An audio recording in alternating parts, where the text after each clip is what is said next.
ಭುಗಿಲೆದ್ದ ಕಸ ವಿಲೇವಾರಿ ಘಟಕ ವಿವಾದ. ಚಿಕ್ಕಬಳ್ಳಾಪುರದಲ್ಲಿ ಪ್ರತಿಭಟನೆ, ಆಕ್ರೋಶ ಎಲ್ಲವೂ ಕೂಡ ಹೆಚ್ಚಾಗಿದೆ. ಇದು ಕಸ ವಿಲೇವಾರಿ ಘಟಕದ ವಿವಾದ ಈಗ ಮತ್ತೆ ಭುಗಿಲೆದ್ದಿದೆ. ಚಿಕ್ಕಬಳ್ಳಾಪುರದಲ್ಲಿ ಪ್ರತಿಭಟನೆ ಮಾಡಲಾಗಿದೆ, ಆಕ್ರೋಶವನ್ನ ವ್ಯಕ್ತಪಡಿಸಿದ್ದಾರೆ. ಹಿತ್ತಲಹಳ್ಳಿ ಗೇಟ್ ಬಳಿ ಇರುವಂತಹ ಘಟಕ ಇದು. ಶಿಡ್ಲಘಟ್ಟ ತಾಲೂಕಿನ ಹಿತ್ತಲಹಳ್ಳಿ ಗೇಟ್ ಬಳಿದೆ ಈ ಒಂದು ಘಟಕ. ಕಸ ವಿಲೇವಾರಿ ಘಟಕದಿಂದ ಕೆಟ್ಟ ವಾಸನೆ ಬರ್ತಾ ಇದೆ. ಸುತ್ತಮುತ್ತಲ ನಿವಾಸಿಗಳಿಗೆ ಬಹಳ ತೊಂದರೆ ಆಗ್ತಾ ಇದೆ. ಇದರಿಂದ ಘಟಕ ಸ್ಥಳಾಂತರಿಸುವಂತೆ ಜನಾಕ್ರೋಶ ಕೂಡ ವ್ಯಕ್ತವಾಗ್ತಿದೆ. 10 ವರ್ಷಗಳಿಂದ ಹೇಳ್ತಾ ಇದ್ರು ಕೂಡ ಯಾವುದೇ ರೀತಿಯ ಪ್ರಯೋಜನ ಆಗಿಲ್ಲ. ಸಮಸ್ಯೆ ಬಗೆಹರಿಸುವಂತೆ ನಿವಾಸಿಗಳು ಪಟ್ಟು ಹಿಡ್ಕೊಂಡು ಕೂತಿದ್ದಾರೆ. ಪೌರಾಯುಕ್ತೆ ಅಮೃತಗೌಡಗೆ ಮುತ್ತಿಗೆ. ಕಸ ವಿಲೇವಾರಿ ವಾಹನ ತಡೆದು ಭಾರಿ ಆಕ್ರೋಶವನ್ನ ವ್ಯಕ್ತಪಡಿಸಿದ್ದಾರೆ. ಸ್ಥಳಕ್ಕೆ ಶಾಸಕ ಬಿಎನ್ ರವಿಕುಮಾರ್ ಅವರು ಕೂಡ ಭೇಟಿಯನ್ನ ಕೊಟ್ಟಿದ್ರು. ಸಮಸ್ಯೆ ಕೂಡಲೇ ಬಗೆಹರಿಸುವಂತೆ ಭರವಸೆಯನ್ನು ಕೂಡ ಕೊಟ್ಟಿದ್ದಾರೆ. ಸದ್ಯಕ್ಕೆ ಒಂದು ಕಸ ವಿಲೇವಾರಿ ಘಟಕದ ವಿವಾದ ಈಗ ದಿನದಿಂದ ದಿನಕ್ಕೆ ಭುಗಿಲೇಳ್ತಾ ಇದೆ.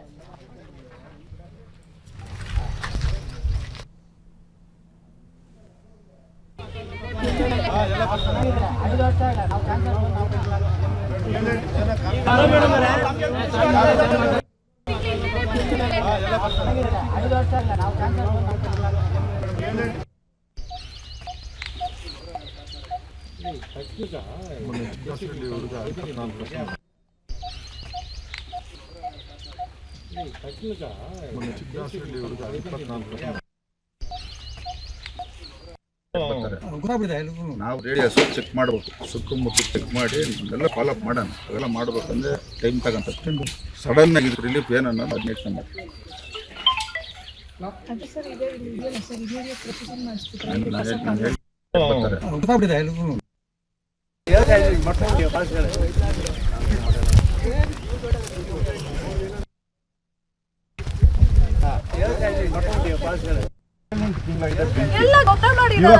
ಸಾರಿ ನಾವು ಎಲ್ಲಿ ಗೊಬ್ಬರ ಮಾಡಿದ್ದಾರೆ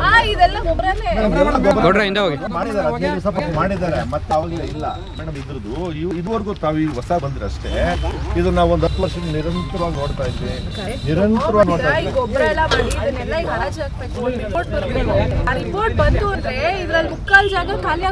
ನೆನ್ನೆ ವಿಡಿಯೋಸ್ ನೋಡಿಸ್ತೇನೆ. ಎಷ್ಟು ಭಯಾನಕ ಬೆಂಕಿ ಅಂತಂದ್ರೆ ರೋಡ್ಗಳಲ್ಲಿ ಯಾರು ಗಾಡಿ ಪಾಸ್ ಆಗ್ತಾ ಇಲ್ಲ. ಹೊಗೆಯಲ್ಲಿ ಒಳಗಡೆ ಹೋಗ್ತಾ ಇದ್ರು ಮೇಡಮ್. ನೆನ್ನೆ ಮನೆ ಎಷ್ಟು ಭಯಾನಕ ಅಂದ್ರೆ ನೂರಾರು ನಾಯಿಗಳಿದೆ,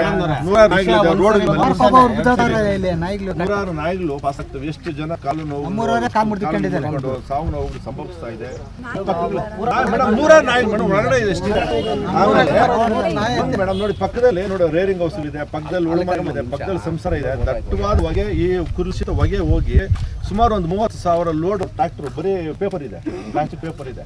ಅದ್ರ ಬೆಂಕಿ ಅಂಟ್ಕೊಂಡು ಹೋಗ್ತಾ ಇದ್ರೆ ಇವತ್ತು ದೇಹಕ್ಕೆ ಎಷ್ಟು ಒಂದು ಹಾನಿ ಆಗ್ತದೆ ಮೇಡಮ್.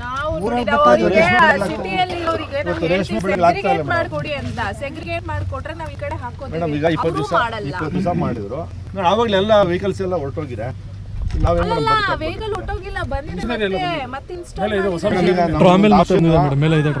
ಹೇಳಿದ್ರೆ ಎಲ್ಲ ಬೇರೆ ಜಾಗ ನೋಡಿ ಮೇಡಮ್. ನಮಗೊಂದು ಆಸೆ ಏನಂದ್ರೆ ಸಾರಿ ನಾವು ಎಲ್ಲಿ ಗೊಬ್ಬರ ಮಾಡಿದ್ದಾರೆ. ಸದ್ಯಕ್ಕೆ ಈ ಒಂದು ಘಟಕ ಏನಿದೆ, ಕಸ ವಿಲೇವಾರಿ ಘಟಕ, ಈ ಒಂದು ವಿವಾದ ನಿನ್ನೆ ಮೊನ್ನೆಯ ವಿವಾದ ಅಲ್ಲ. ಸಾಕಷ್ಟು ವರ್ಷಗಳಿಂದಲೂ ಕೂಡ ಈ ಒಂದು ವಿಚಾರಕ್ಕೆ ಸಂಬಂಧಪಟ್ಟಂತೆ ಜನಾಕ್ರೋಶ ಕೂಡ ವ್ಯಕ್ತವಾಗ್ತಿದ್ದಲ್ಲಿ. ನಾವು ಜೀವನ ಮಾಡೋದು ಕೂಡ ಬಹಳ ಕಷ್ಟ ಆಗಿದೆ.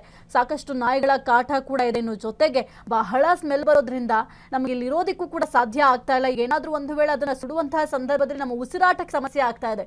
ಇಷ್ಟೆಲ್ಲ ಪ್ರಾಬ್ಲಮ್ ಆದ್ರೂ ಕೂಡ ಇದನ್ನ ಸಾಲ್ವ್ ಮಾಡ್ಲಿಕ್ಕೆ ಯಾರು ಕೂಡ ಪ್ರಯತ್ನ ಪಡ್ತಾ ಇಲ್ಲ. 10 ವರ್ಷಗಳಿಂದ ಇಷ್ಟರ ಮಟ್ಟಿಗೆ ಸಮಸ್ಯೆ ಇದೆ ಅಂತ ಹೇಳಿದ್ರು ಕೂಡ ಯಾವುದೇ ಅಧಿಕಾರಿಗಳು ಕೂಡ ಸರಿಯಾಗಿ ರೆಸ್ಪಾನ್ಸ್ ಮಾಡ್ತಾ ಇಲ್ಲ ಅಂತ ಭಾರಿ ಜನಾಕ್ರೋಶ ಕೂಡ ವ್ಯಕ್ತವಾಗ್ತಾ ಇದೆ. ಇನ್ನು ಆ ಒಂದು ಸ್ಥಳಕ್ಕೆ ಶಾಸಕ ಬಿಎನ್ ರವಿಕುಮಾರ್ ಅವರು ಕೂಡ ಭೇಟಿಯನ್ನ ನೀಡಿದ್ರು. ಜೊತೆಗೆ ಒಂದು ಸಮಸ್ಯೆಯನ್ನ ಕೂಡಲೇ ಬಗೆಹರಿಸ್ತೀವಿ ಎಂಬ ಭರವಸೆ ಕೂಡ ಕೊಟ್ಟಿದ್ದಾರೆ. ಕೇವಲ ಇದು ಭರವಸೆಯಾಗಿ ಉಳಿಯುತ್ತಾ ಅಥವಾ ಇಲ್ಲಿರುವಂತಹ ಸಮಸ್ಯೆಯನ್ನ ಬಗೆಹರಿಸ್ತಾರ, ಅಲ್ಲಿರುವಂತಹ ಗ್ರಾಮಸ್ಥರು ಅಟ್ಲೀಸ್ಟ್ ಉಸಿರಾಡ್ಲಿಕ್ಕೆ ಸಾಧ್ಯ ಆಗತ್ತಾ, ಈ ಒಂದು ಪರಿಸ್ಥಿತಿಯಿಂದ ಯಾವಾಗ ಅವರೆಲ್ಲರೂ ಕೂಡ ಸಾಲ್ವ್ ಆಗತ್ತೆ, ಎಲ್ಲರೂ ಕೂಡ ನೆಮ್ಮದಿಯಾಗಿ ಜೀವನ ಮಾಡಲಿಕ್ಕೆ ಸಾಧ್ಯ ಆಗತ್ತೆ ಅನ್ನೋದು ನೋಡ್ಬೇಕಾಗತ್ತೆ ಮುಂದಿನ ದಿನಗಳಲ್ಲಿ. ಹೆಚ್ಚಿನ ಮಾಹಿತಿ ನೀಡ್ತಾರೆ ನಮ್ಮ ಪ್ರತಿನಿಧಿ ಸಂತೋಷ್. ಈ ಒಂದು ಕಸ ವಿಲೇವಾರಿ ಘಟಕದ ವಿವಾದ ನಿನ್ನೆ ಮೊನ್ನೆಯ ವಿವಾದ ಅಲ್ಲ. ಈ ಒಂದು ಹಿತ್ತಲಹಳ್ಳಿ ಗೇಟ್ ಬಳಿ ಏನಿದೆ ಕಸ ವಿಲೇವಾರಿ ಘಟಕ, ಇದನ್ನ ಶಿಫ್ಟ್ ಮಾಡಿ ನಮ್ಗೆ ಇರ್ಲಿಕ್ಕೂ ಕೂಡ ಸಾಧ್ಯ ಆಗ್ತಾ ಇಲ್ಲ ಅಂತ ಮೊದಲಿನಿಂದಲೂ ಕೂಡ ಜನಾಕ್ರೋಶ ವ್ಯಕ್ತವಾಗ್ತದೆ. ಈಗ ಸ್ವಲ್ಪ ಪರಿಸ್ಥಿತಿ ತೀವ್ರ ಸ್ವರೂಪವನ್ನ ಪಡ್ಕೊಂಡಿದೆ. ಏನೆಲ್ಲ ಅಪ್ಡೇಟ್ ಇದೆ? ಎಸ್ ಹೌದು ಸಾಹಿತ್ಯ. ಏನು ಅಂತಂದ್ರೆ ಶಿಡ್ಲಘಟ್ಟ ನಗರದ ಇಡೀ ಕಸವನ್ನ ತಂದು ಇಲ್ಲಿ ಇತ್ಲಳ್ಳಿ ಗೇಟ್ ಅಲ್ಲಿ ಇರ್ತಕ್ಕಂತ ಕಸ ವಿಲೇವಾರಿ ಘಟಕದಲ್ಲಿ ಸುರಿತಾ ಇರೋದ್ರಿಂದ ಕಳೆದ ಸುಮಾರು ಒಂದು 10 ವರ್ಷಗಳಿಂದಲೂ ಸಹ ಇಲ್ಲಿನ ಜನಜೀವನ ಅಸ್ತವ್ಯಸ್ತವಾಗಿದೆ ಅಂತಾನೆ ಹೇಳ್ಬಹುದು. ಇಲ್ಲಿ ಮುಖ್ಯವಾಗಿ ಒಂದು ರೇಷ್ಮೆ ಸಾಗಾಣಿಕೆ ಜೀವನವನ್ನ ನಂಬಿಕೊಂಡು ಜೀವನ ಸಾಗಿಸ್ತಾ ಇರ್ತಕ್ಕಂತಹ ಜನಗಳೇ ಹೆಚ್ಚಾಗಿರೋದ್ರಿಂದ ಇಲ್ಲಿನ ಒಂದು ಕಸ ವಿಲೇವಾರಿ ಘಟಕದಿಂದ ಬರ್ತಾ ಇರ್ತಕ್ಕಂತಹ ಒಂದು ವಾಸನೆಯಿಂದ ಮತ್ತೆ ಆ ಒಂದು ಹೊಗೆಯಿಂದ ಇಲ್ಲಿ ರೇಷ್ಮೆ ಬೆಳೆ ಸಾಕಾಣಿಕೆ ಮಾಡೋದಕ್ಕೂ ಆಗ್ತಾ ಇಲ್ಲ, ನಮ್ಗೆ ಜೀವನ ಸಾಕೋದಕ್ಕೆ ಕಷ್ಟ ಆಗ್ತಾ ಇದೆ. ಅದಕ್ಕಿಂತಲೂ ಮುಖ್ಯವಾಗಿ ಇಲ್ಲಿ ಬೀದಿ ನಾಯಿಗಳ ಕಾಟ ಸಹ ಹೆಚ್ಚಾಗಿದೆ. ಅದರ ಜೊತೆಗೆ ಅಸ್ತಮ ರೋಗ ಸಹ ಬರ್ತಾ ಇದೆ. ಇದ್ರ ಬಗ್ಗೆ ನಾವು ಮೇಲಾಧಿಕಾರಿಗಳಿಗಿರ್ಬೋದು ಅಥವಾ ಇಲ್ಲಿನ ಸ್ಥಳೀಯ ರಾಜಕಾರಣಿಗಳಿಗಿರ್ಬೋದು ಗಮನ ತಗೊಂಡ್ಬಂದ್ರು ಸಹ ನಮ್ಗೆ ಯಾವುದೇ ರೀತಿಯ ಅನುಕೂಲ ಆಗ್ತಾ ಇಲ್ಲ ಅನ್ನುವಂತ ಒಂದು ಆರೋಪವನ್ನ ಹೇಳ್ತಾ ಇರ್ತಕ್ಕಂಥದ್ದು. ಅದ್ರ ಜೊತೆಗೆ ಸುಮಾರು ಒಂದು 6 ತಿಂಗಳಿಂದ ಇಲ್ಲಿನ ಪೌರಾಯುಕ್ತರಿಗಾಗಿರ್ಬೋದು ಅಥವಾ ತಹಸೀಲ್ದಾರ್ಗಾಗಿರ್ಬೋದು ಅವರ ಗಮನಕ್ಕೆ ತರ್ತಾ ಇದ್ದಾರೆ. ನಮಗೆ ತುಂಬಾ ಸಮಸ್ಯೆ ಆಗ್ತಾ ಇದೆ, ಈ ಸಮಸ್ಯೆಯನ್ನ ಆದಷ್ಟು ಬೇಗ ಸಮಸ್ಯೆಯನ್ನ ಬಗೆಹರಿಸ್ಕೊಡಿ ಅನ್ನುವಂತ ಮಾತನ್ನ ಹೇಳ್ತಾ ಇದ್ದಾರೆ. ಆದ್ರೆ ಅದಕ್ಕೆ ಯಾವುದಕ್ಕೂ ಸಹ ಇಲ್ಲಿನ ಅಧಿಕಾರಿಗಳು ಕಿಂಚಿತ್ತು ಗಮನ ಕೊಡತಾ ಇರೋದ್ರಿಂದ ಇವತ್ತಿನ ದಿನ ಇಡೀ ಗ್ರಾಮಸ್ಥರೆಲ್ಲ ಸೇರಿ ಇಲ್ಲಿಗೆ ಮುತ್ತಿಗೆ ಹಾಕುವಂತಹ ಒಂದು ಕೆಲಸಕ್ಕೆ ಮುಂದಾಗಿದೆ. ಓಕೆ, ಥ್ಯಾಂಕ್ ಯು ಸಂತೋಷ್ ನಿಮ್ಮೆಲ್ಲ ಮಾಹಿತಿಗಾಗಿ. ಸದ್ಯಕ್ಕೆ ಈ ಒಂದು ಕಸ ವಿಲೇವಾರಿ ಘಟಕ ವಿವಾದ ತೀವ್ರ ಸ್ವರೂಪವನ್ನು ಪಡ್ಕೊಳ್ತಾ ಇದೆ. ಯಾಕೆಂತಂದ್ರೆ ಸುತ್ತಮುತ್ತಲ ನಿವಾಸಿಗಳಿಗೆ ಬಹಳ ತೊಂದರೆ ಆಗ್ತಾ ಇದೆ. ಅಲ್ಲಿ ಮೊದಲೇ ರೇಷ್ಮೆ ವ್ಯಾಪಾರ ಜಾಸ್ತಿ ಮಾಡೋದ್ರಿಂದ ಅಲ್ಲಿ ರೈತರಿಗೂ ಕೂಡ ಇದರಿಂದ ಬಹಳ ದೊಡ್ಡ ಹೊಡೆತ ಕೂಡ ಬೀಳ್ತಾ ಇದೆ. ಇಷ್ಟೆಲ್ಲ ಸಮಸ್ಯೆ ಆದ್ರೂ ಕೂಡ ಯಾವುದೇ ಅಧಿಕಾರಿಗಳು ಕೂಡ ಇತ್ತ ಗಮನ ಹರಿಸ್ತಾ ಇಲ್ಲ. ಈ ಒಂದು ಸಮಸ್ಯೆಯನ್ನು ಬಗೆಹರಿಸಬೇಕು ಅಂತ ಮನಸ್ಸು ಕೂಡ ಮಾಡ್ತಾ ಇಲ್ಲ ಅಂತ ಜನಾಕ್ರೋಶವನ್ನ ವ್ಯಕ್ತಪಡಿಸ್ತಾ ಇದ್ದಾರೆ. ಈಗ ಆಲ್ರೆಡಿ ಸ್ಥಳಕ್ಕೆ ಶಾಸಕ BN ರವಿಕುಮಾರ್ ಅವರು ಕೂಡ ಭೇಟಿಯನ್ನ ಕೊಟ್ಟಿದ್ದಾರೆ. ಈಗ ಆಲ್ರೆಡಿ ಭರವಸೆಯನ್ನ ಕೊಟ್ಟಿದ್ದಾರೆ, ಈ ಒಂದು ಸಮಸ್ಯೆಯನ್ನು ನಾವು ಬಗೆಹರಿಸ್ತೀವಿ ಅಂತ. ಆದ್ರೆ ಎಷ್ಟರ ಮಟ್ಟಿಗೆ ಒಂದು ಸಮಸ್ಯೆ ಬಗೆಹರಿಸ್ತಾರೆ ಅಂತ ನೋಡ್ಬೇಕಾಗತ್ತೆ.